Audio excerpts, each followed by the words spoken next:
हमारे पास जो थ्योरम 14.1 है उसके मुताबिक अगर हम triangle A B C, this is theorem 14.1 और ये पेज नंबर 229 पर है। तो अगर मैं ए सी पर कोई पॉइंट लेता हूँ ई और ए बी पर पॉइंट लेता हूँ डी, और ये इस तरह से लेता हूँ कि ई डी जो लाइन है वो बी सी के पैरेलल है, तो ये इसके पैरेलल है, तो हमारे पास प्रूफ ये करना है कि ए ई की रेशो और ई सी की रेशो इक्वल है ए डी की रेशो और डी बी की रेशो। यानी कि इसको इस पर डिवाइड कर दें और इसको इस पर डिवाइड कर दें तो हमारे पास ये रेशो बराबर आनी चाहिए। तो ये कोई इक्वल इन लेंथ नहीं है बल्कि सिर्फ रेशो की बात हो रही है। तो उसके मुताबिक मैं कंस्ट्रक्शन में ये करता हूँ कि ई से ए डी पर परपेंडिकुलर ड्रा करता हूँ, और ये जो परपेंडिकुलर है वो यहाँ पे 90 डिग्री एंगल बनाएगा। इसको मैं इस पॉइंट को मैं एल लेबल करता हूँ और डी से मैं जो है वो ए ई पर परपेंडिकुलर ड्रा करता हूँ, और जिस पॉइंट पर इसको मीट करता है उसको मैं एम कहता हूँ। तो यहाँ पे हमारे जो परपेंडिकुलर हैं वो 90 डिग्री एंगल बना रहे हैं। सी को मैं डी से मिला देता हूँ और ई को मैं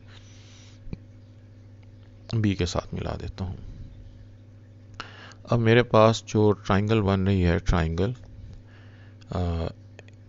ए ई डी, और नीचे बन रही है ट्राइंगल डी ई बी, इनकी मैं जो इनके एरियाज़ में जो रेशो बन रही है उसको फाइंड करने की कोशिश करता हूँ। ट्राइंगल के एरिया का फार्मूला होता है 1/2 इंटू बेस इंटू हाइट। अब बेस और हाइट में ख़ास बात ये होती है कि वो दोनों एक दूसरे के साथ 90 डिग्री का एंगल बनाती हैं। तो ए ई डी के लिए अगर मैं बेस को ले लूँ ए डी और परपेंडिकुलर को ले लूँ ई एल, तो मैं ले सकता हूँ कि ए डी बेस हो गया और ए ई एल जो है वो उसके साथ 90 डिग्री एंगल बना रहा है। और जो नीचे की ट्राइंगल है उसके लिए मैं बेस लेता हूँ, यानी कि अब मैं इस ट्राइंगल की बात कर रहा हूँ, तो डी बी बेस हो गया और इसके लिए भी परपेंडिकुलर जो है वो मैं ई एल लूँगा। अब ई एल वैसे इस ट्राइंगल के अंदर तो नहीं है, लेकिन ई एल के लिए डी बी बेस के साथ 90 डिग्री का एंगल बनाना ज़रूरी है, उसके अंदर होना ज़रूरी नहीं है। तो ये ई एल जो है वो कॉमन परपेंडिकुलर है ऊपर की ट्राइंगल के लिए भी और नीचे की ट्राइंगल के लिए भी।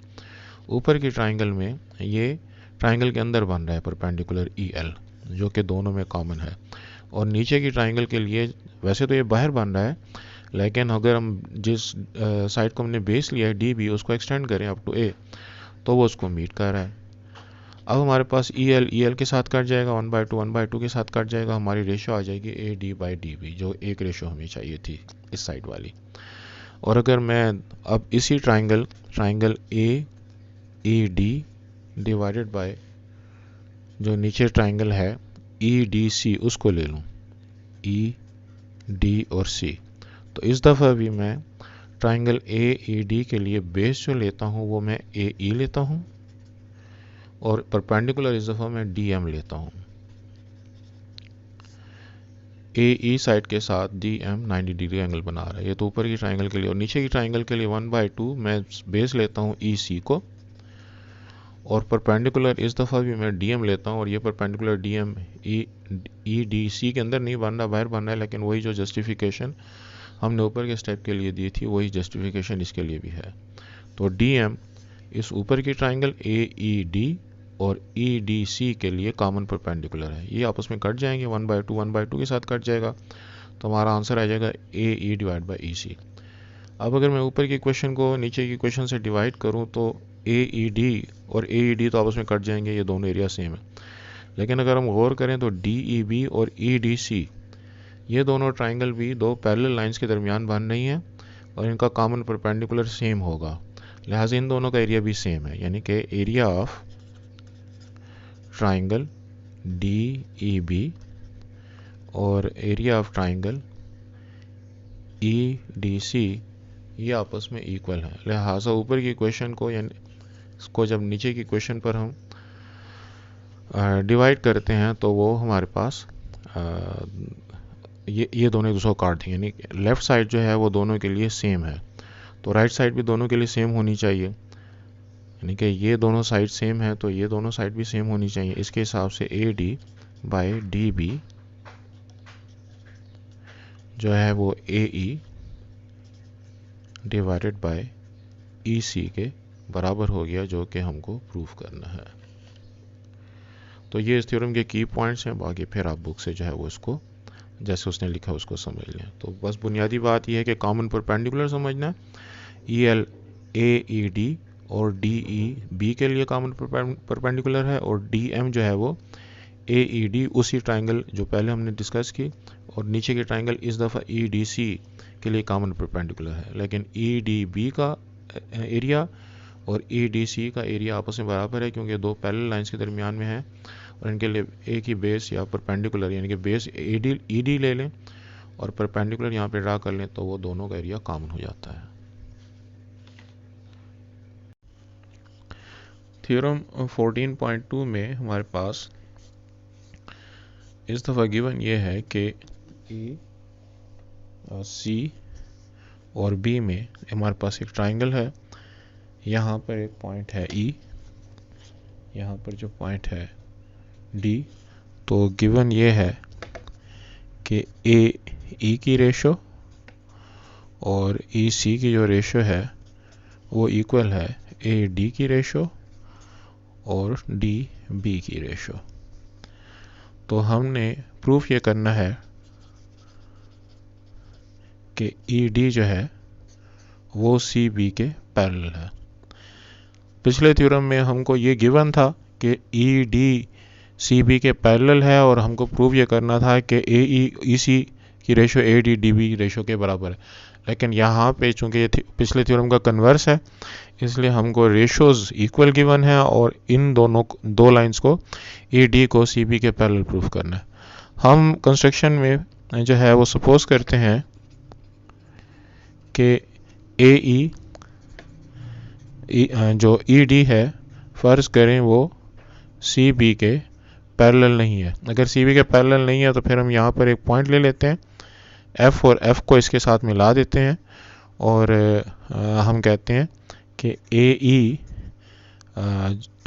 जो हमारे पास ई डी है फ़र्ज़ करो वो पैरेलल है एफ बी के। ये जो हमने दूसरा पॉइंट लिया हुआ है सी की बजाय एफ लिया है, तो फिर इसके हिसाब से अगर ये दो लाइन पैरेलल्स हैं, ये वाली लाइन और ये वाली लाइन आपस में पैरेलल है, तो फिर क्या होना चाहिए, फिर हमारे पास 14.1 के मुताबिक ए ई ओवर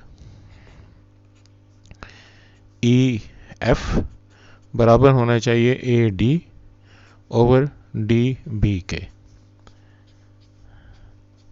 ये कौन से थ्योरम से? By theorem 14.1।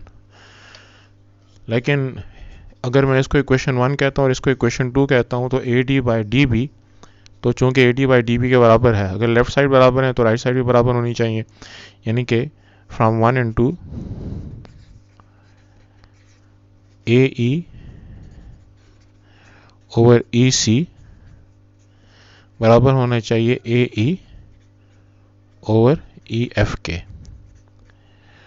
तो ए ई के साथ कट जाएगा, ई सी जो है वो ई एफ के बराबर हो जाएगा। जब ए ई सी ई एफ के बराबर हो गया, इसका मतलब ये हो गया कि सी और एफ हमारे पास सेम पॉइंट है। अगर सी और एफ हमारे पास सेम पॉइंट है तो फिर जो हमारी कंस्ट्रक्शन है या जो सपोजिशन है वो गलत है कि ए डी जो है वो बी सी के पैरेलल नहीं है। तो ए डी जो है वो बी सी के पैरेलल है, और फिर हमारे पास अगर ये पैरेलल है तो फिर ये जो रेशो है जो हमको प्रूफ करना था वो साबित हो गया। Therefore C and F are same points.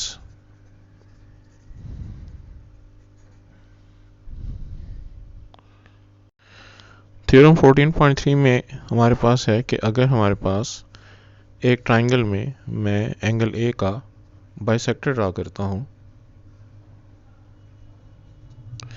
तो वो अगर इसको दो एंगल में डिवाइड करता है, एंगल 1 और 3, और चूंकि हमारे पास ये C और B, वैसे तो मुझे इसको 1 और 2 लेना चाहिए था, लेकिन बहरहाल बुक के मुताबिक मैं अगर इनको एंगल 1 और एंगल 3 लेता हूँ तो मेजरमेंट ऑफ एंगल 1 और मेजरमेंट ऑफ एंगल 3 जो है ये बराबर है। क्यों? क्योंकि हम एंगल ए का बाइसेक्टर ड्रा करें। बाइसेक्टर हमेशा वो लाइन होती है जो कि किसी चीज़ को दो बराबर हिस्सों में तकसीम करती है। लिहाजा एंगल 1 और एंगल 3 आपस में इक्वल हैं। और हमने जो साबित करना है वो ये है कि जो एंगल बाइसेक्टर है ये जो अपोजिट साइड है सी बी को जिस रेशो में डिवाइड कर रहे हैं, यानी कि C D ratio over D B ratio जो है वो बराबर है ए सी रेशो। सी डी को जो साइड लग रही है ट्राइंगल की वो ए सी है, और डी बी को जो साइड लग रही है वो ए बी है। तो हमने जो साबित करना है वो ये रेशो है। कंस्ट्रक्शन में हम ये करते हैं कि मैं बी से एक ऐसी लाइन खींचता हूँ जो कि ए डी के पैरेलल है,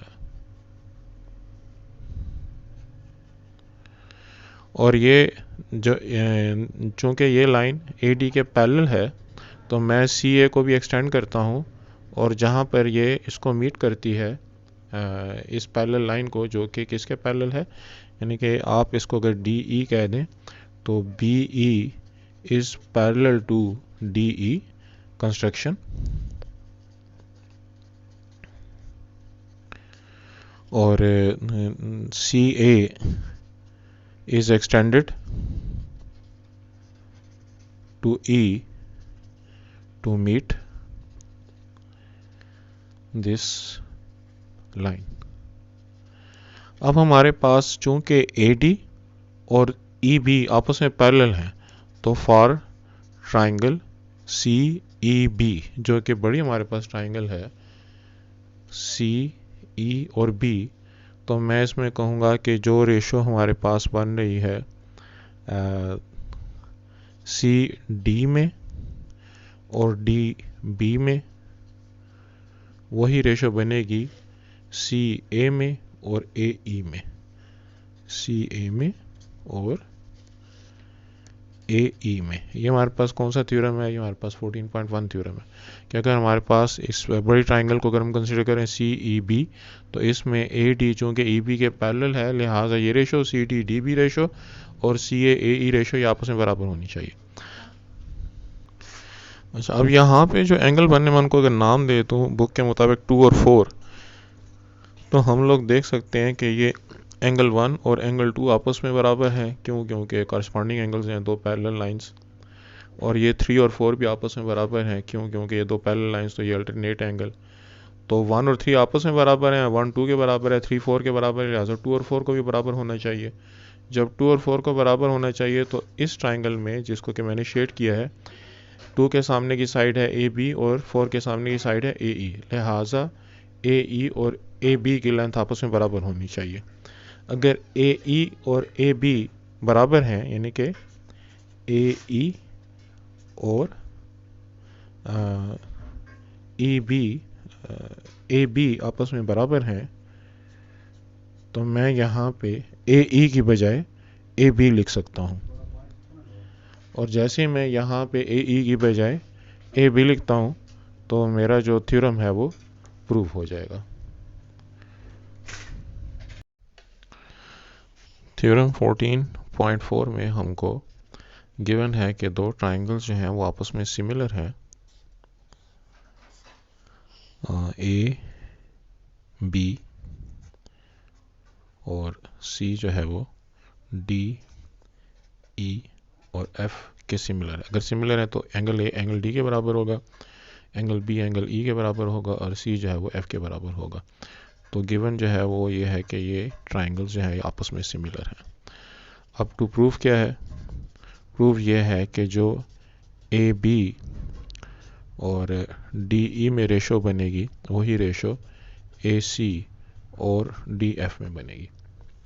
ये टू प्रूव है। कंस्ट्रक्शन क्या करते हैं, यहाँ पे मैं एक पॉइंट लेता हूँ एल, यहाँ पर एक पॉइंट लेता हूँ एम, और ए एल और डी आपस में बराबर हो गए, और डी एफ और ए एम आपस में बराबर अगर मैं ले रहा हूँ तो एल को एम के साथ मिलाने से मुझे एक नई ट्राइंगल हासिल हो गई जिसको मैंने शेड भी कर दिया। तो अब हमारे पास चूँकि डी ई ए एल के बराबर है construction, D F A M के बराबर है कंस्ट्रक्शन, और एंगल ए एंगल डी के बराबर है, ये हमको गिवन है क्योंकि सिमिलर ट्राइंगल्स हैं, कॉरस्पॉन्डिंग एंगल्स आर इक्वल, लिहाजा ये ट्राइंगल ALMDEF के कॉन्ग्रुएंट हो गई। अगली बात यह है कि L एंगल E के बराबर होगा, M पर बनने वाला एंगल F के बराबर होगा, corresponding angles of congruent triangles. और ये हमने जो जिस थ्योरम के तहत जिस पॉस्टुलेट के तहत प्रूफ किया वो साइड एंगल साइड पॉस्टुलेट है कि दो साइड और इंक्लूडेड एंगल आपस में चूंकि कॉन्ग्रुएंट है, लिहाजा ALM और DEF आपस में कॉन्ग्रुएंट होनी चाहिए। एंगल L एंगल E के बराबर, एंगल M एंगल F के बराबर, corresponding angles of congruent triangles. लेकिन E तो B के बराबर है और F जो है वो C के बराबर है, क्योंकि सिमिलर ट्राइंगल्स हैं तो हमारे पास कॉरस्पॉन्डिंग एंगल्स बराबर होने चाहिए। लिहाजा L और B भी आपस में बराबर हो गए, यानी कि ये एंगल L जो है और एंगल B ये बराबर हो गए, और M और C ये भी आपस में बराबर हो गए, क्योंकि L और B दोनों E के बराबर हैं और M और C दोनों आपस में F के बराबर हैं, लिहाजा आपस में बराबर होने चाहिए। तो अब L और B ये कॉरस्पॉन्डिंग एंगल्स बनते हैं, M और C आपस में कॉरस्पॉन्डिंग एंगल बनते हैं, लिहाजा LM जो है वो BC के पैरेलल बनता है, क्योंकि कॉरस्पॉन्डिंग एंगल्स के हिसाब से ये एंगल इसके बराबर, ये एंगल इसके बराबर है, तो ज़रूरी है कि LM BC के पैरेलल हो जाए। जैसे ही LM BC के पैरेलल हुआ, हमारे पास AL ओवर LB बराबर हो गया AM ओवर MC के। क्यों? थ्योरम 14.1। अब मैं ये करता हूँ कि अगर AL और LB आपस में बराबर हैं तो मैं ऊपर तो AL छोड़ता हूँ, नीचे AL को LB के साथ ऐड कर देता हूँ। इस तरीके से AM और नीचे आप AM और MC को ऐड कर दें। कंपोनेंटो प्रॉपर्टी, आप ऊपर या नीचे जो है किसी चीज़ को ऐड कर सकते हैं, चाहे तो सब्ट्रैक्ट भी कर सकते हैं, डिविडेंडो भी साथ लगा सकते हैं। अब AL और LB आपस में मिलकर क्या बन रहे हैं? ये बन रहा है AB। तो मैं AL और LB को मिला के नीचे AB लिख सकता हूँ। इसी तरीके से AM तो एज इट इज़, और AM और MC मिलकर क्या बन रहा है? ये AC बन रहा है, लिहाजा मैं इसके नीचे AC लगा सकता हूँ। लेकिन AL किसके बराबर है? DE के बराबर है, और AM किसके बराबर है? DF के बराबर है, लिहाजा मैं AL की बजाय DE लगा देता हूँ और नीचे AB, और AM की बजाय क्या लगा देता हूँ? DF। तो मैं AM की बजाय DF लगा देता हूँ और नीचे AC। अब जो मुझको प्रूव करना था, AB अगर मैं इसको उल्टा कर दूँ, AB को ऊपर लिख दूँ और DE को नीचे लिख दूँ, और DF को जो AC है उसको ऊपर लिख दूँ और DF को नीचे लिख दूँ, तो जो मुझे प्रूफ करना था वो मैंने प्रूफ कर दिया। तो बेहतर यह है कि हम इनके साथ या M इस्तेमाल करें या जो है वो ये एब्सोल्यूट का साइन लगाएं कि मेजरमेंट की बात हो रही है। तो मैंने बस आसानी की खातिर जो है वो ये वाले निशानात नहीं लगाए, वरना मेजरमेंट सबके साथ लिखना चाहिए।